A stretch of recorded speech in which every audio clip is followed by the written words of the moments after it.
Ассалаумағалейкум, құрметті көрермендер. Мінеки қарап отырсаңыздар, мына мен шұбалшандарды аулап жатырмын. Осындай сетка немесе осы мынадай мандарин коробкалар болады, тесік. Соларды қолданса болады. Бұлардың тұрғандарына 4 күн шамасындай болды. Бір мезгіл кешке азырақ су құйып тұрғаным өтірік емес.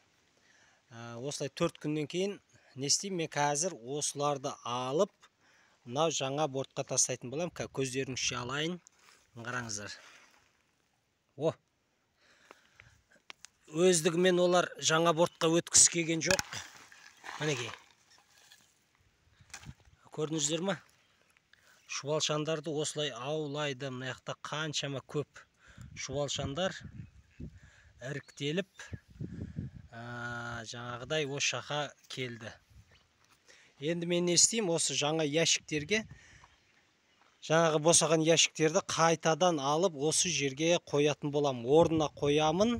Осы жерден тағы да 3-4 мәрте жаңағы не істеймін? Шұбалшандарды аулап алатын боламын. Бұл жерден шұбалшандар тола бұл борттың ішінде. Аулай бересің. Мен даже ойлаймын, бір 5-6 мәрте аулайтын шығарым деп ойлап жатырмын өзім. Енді көреміз, жағдайға қараймыз. Сосын шұбалшандардың барлығын аулап болған соң мен не істеймін? Мынаны борттағы биогумусты жай сеткадан өткізе бастаймын. Осындай тамаша қысқа нұсқа видео болды. Мына қаптардың астында да жаңағы негізі шұбалшандар өте көп. Көрдіңіздер ме? Қаптардың ішіне кіріп жатыр. Жай бұның ішінде қаптарда тола шұбалшандар. Видео ұнаған болса лайк басыңыздар. Каналға обязательно подписка жасап, демеушілік білдіріңіздер.